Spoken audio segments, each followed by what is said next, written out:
Welcome to our lesson on parallelograms. So today's objective is we will know the properties of a parallelogram and we will be able to apply them when finding angle measures, side and diagonal lengths, and or when we're solving for a variable. So to start off, we need to know the definition of a parallelogram. So a parallelogram is a quadrilateral with two sets of parallel sides. So we have an example of parallelogram A, B, C, D, and we can see that each set of opposite sides here are labeled or identified as being parallel by those little triangle indicators. Parallelograms have a set of unique properties to them.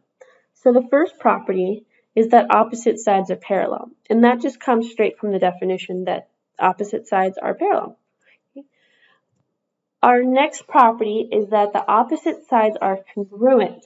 So you can see here in the diagram, we've shifted from being parallel to showing that we have congruent sides. So side AB is going to be congruent to CD, and also AD is going to be congruent to BC.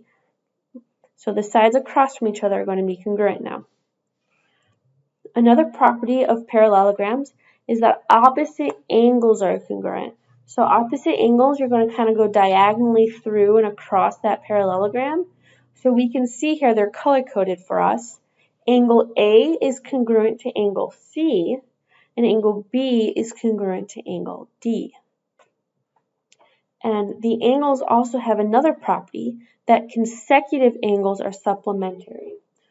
So to understand why this is, we need to revisit parallel lines. So if I was to look at a set of parallel lines, we'll use AB and CD as our parallel lines.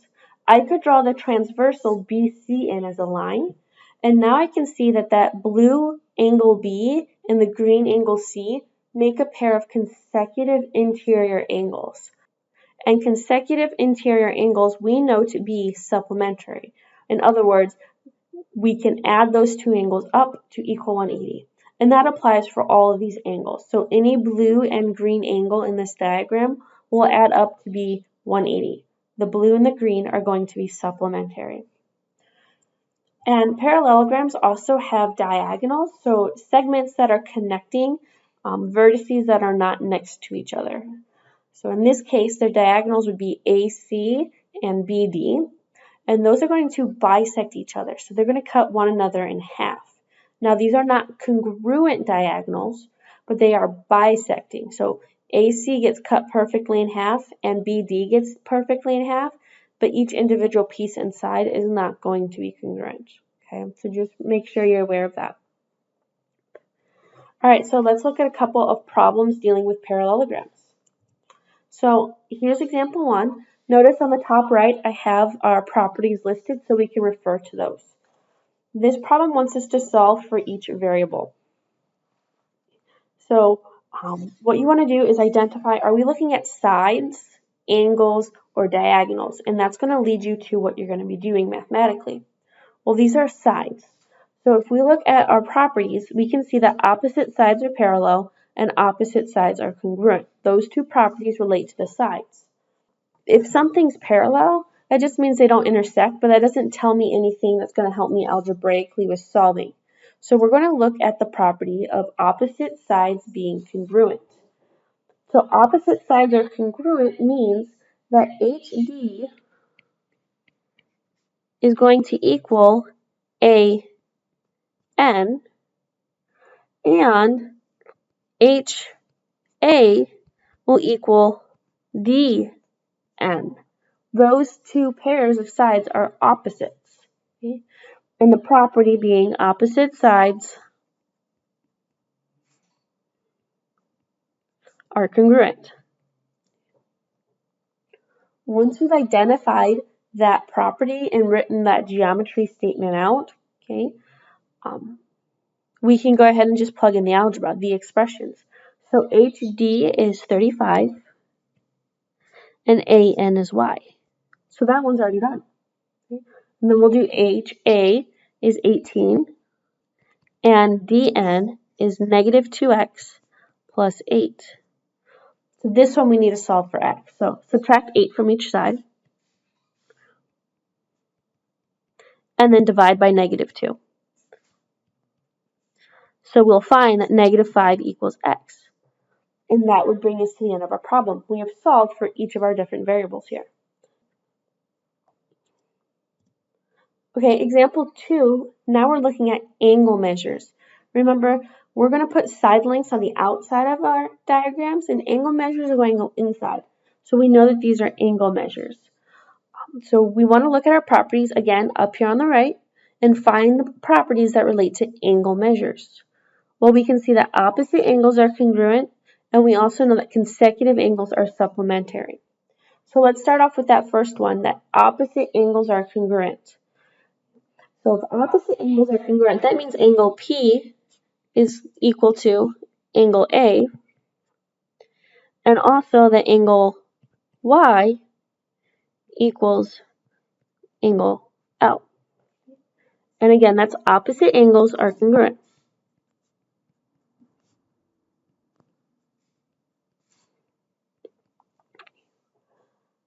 So once we've identified our property and we've written those geometry statements down, we can go ahead and start solving. Well, angle P equaling angle A isn't going to help me because there's nothing in here about angle A. So we don't need that one. But angle Y equals angle L will help me. So angle Y is 9A minus 7. So 9A minus 7 equals angle L, which is 47. So I'll go ahead and solve. Add 7 to each side. So 9A equals 54. And then divide by 9. So A equals 6. But we need to solve for each variable. We still need to find W. And W is going to come with our consecutive angles being supplementary. Remember that supplementary means that they add up to equal 180. In this case, I'm going to use P and L as my consecutive angles. So angle P plus angle L equals 180. And I chose angle L because it has a numeric value to it rather than an algebraic expression. So we'll write our reason down, consecutive angles. And you could write supplementary or 180. I chose to write 180 just in the interest of space. And now I have angle P plus angle L equals 180. Just plug in the algebraic and numeric values. So P is 3W minus 27, and L is 47. So plus 47 equals 180. Go ahead and solve for W. First thing I'm going to do is combine my like terms on the left.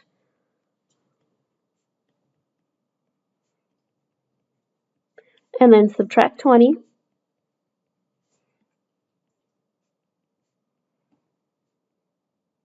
And finally, we're going to go ahead and divide by 3.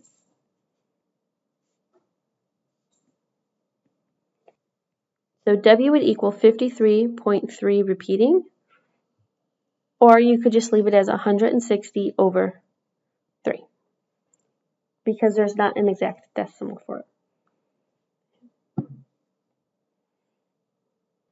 So that is an example of how we would use those two angle properties. Remember, opposite angles being congruent and consecutive angles are supplementary. Let's look at our diagonals now. So this problem gives us AC, and it wants us to solve for each variable.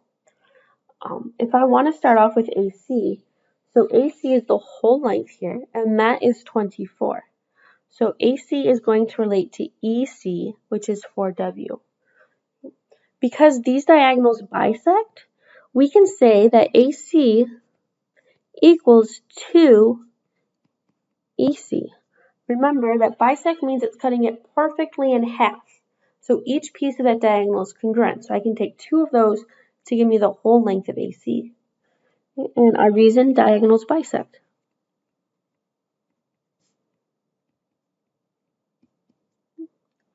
So AC is 24 and EC is 4W. Just solve for W. So W equals 3. But we still need to solve for K. My variable K is dealing with the diagonal BD, and we'll notice here in our diagram that we have ED labeled as 2K plus 12 and BE labeled as 5K minus 6. Because these are dealing with different halves of the diagonal, we can say that these are equal. Because remember, they bisect, which means it's perfectly in the middle, so each one of those pieces is going to be congruent. So DE is equal to EB, and we're still talking about this because diagonals bisect. And then we can go ahead and solve. So DE is 2K plus 12. And EB is 5K minus 6. So I'm going to move 2K over.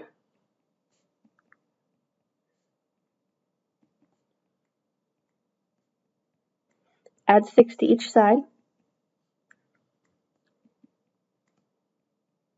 And then divide by 3.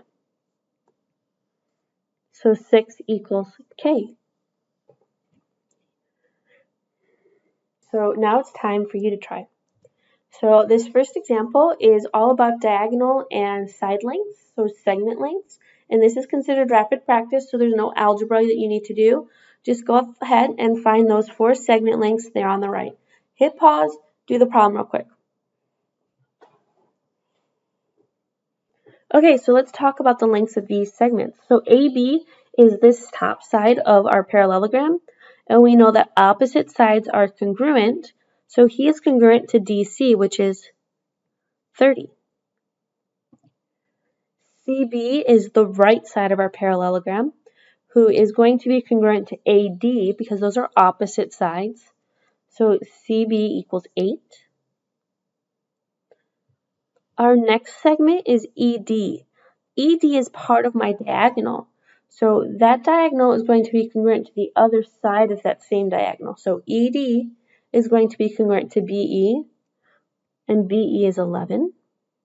And then finally, we have the length of AC. So AC goes all the way from corner to corner, but we know that EC is 9. So that means to go all the way across, we need 2 of those, 1 for each half. So 9 times 2 is 18, and that would be the length of AC. All right, now let's look at some angles and doing a little bit of algebra. Okay, so here's this problem for you. These are all angle measures. You will need to use both properties. So you will want to make sure that you use opposite angles are congruent, and you're going to want to use that consecutive angles are supplementary. So go ahead and hit pause. Okay, find the value of x and y.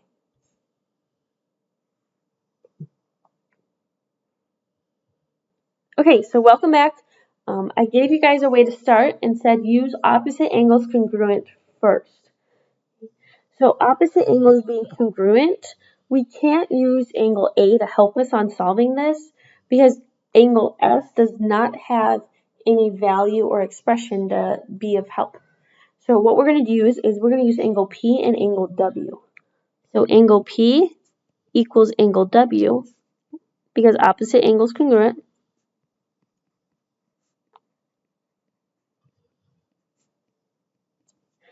And we're just going to plug in the 2 expressions in numerical values. So P is 8 minus 2x. And W is 76. So now we just go through and solve. Subtract 8 from each side. So negative 2x equals 68. And then divide by negative 2. So x equals negative 34. And then I said, after using opposite angles congruent, you're going to want to use consecutive angles being supplementary. So I always like to use the angle that has a numerical value if at all possible. So that'd be angle W, and angle W is going to be consecutive with angle A. So angle W plus angle A will equal 180 because supplementary means that when you add them, they equal 180.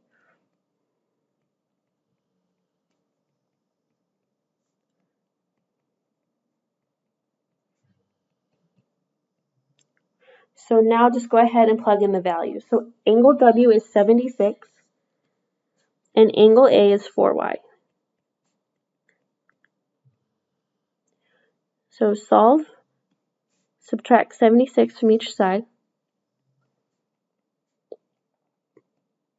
and then divide by 4. So y equals 26.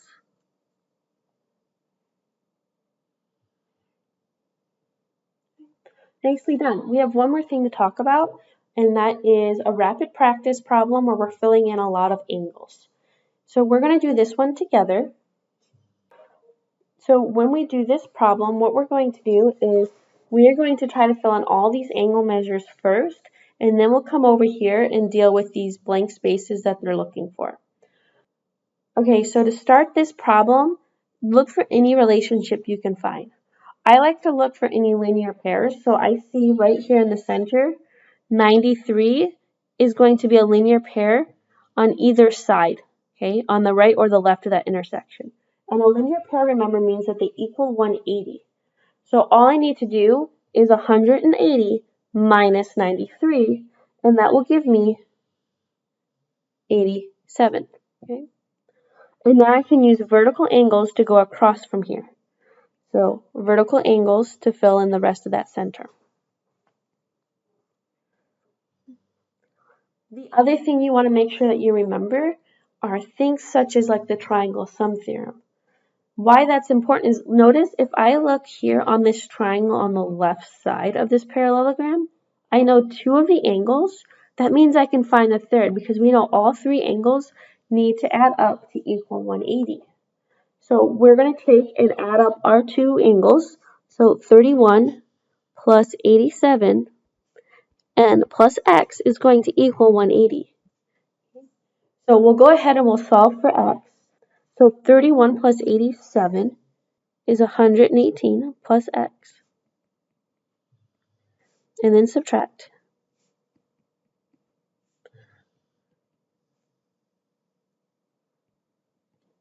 So this missing angle, my triangle, is 62 degrees.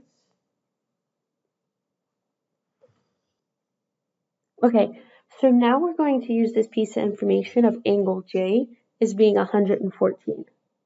So if angle J is 114, that means this whole angle here is 114. So that whole angle is 114, and I know that bottom piece is 62. I can use subtraction to find that missing top angle. So 114 minus 62. So the top angle is 52 degrees. And then we're going to repeat for this top triangle here using the triangle sum theorem. Okay. So triangle sum theorem, all three angles add up to equal 180.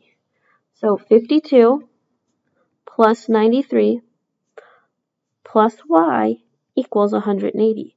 And that y is going to give us that top right angle of that triangle. So 52 plus 93 is 145 plus y equals 180, and then subtract. So y equals 35 degrees. And that's this angle here. Now it may seem like we don't have enough information to fill out this other half of our parallelogram, but you have to remember that the opposite sides are parallel in a parallelogram. So what we end up with are some alternate interior angles. So if I draw this set of parallel lines by extending the sides and use one of my diagonals as my transversal, I can now see that I have alternate interior angles here, which means that this angle is 31 degrees. And I can repeat that same type of process. If I use this set of parallel lines and my diagonal, now I can find that this angle down here is 35 degrees. And we can either repeat that process with alternate interiors to find the two angles that make up angle L, or we could repeat using our triangle sum theorem to find those two pieces of L. Okay. So parallel lines, here's a transversal, So that's going to give me alternate interiors with 62 degrees. And then I can use parallel lines going across with my diagonal transversal, and I'll find that this one is 52 degrees.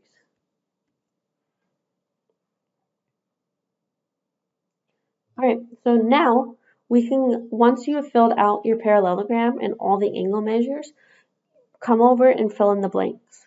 Okay. So the measure of angle K is just going to be these two little angles added together. So 35 plus 31 is 66.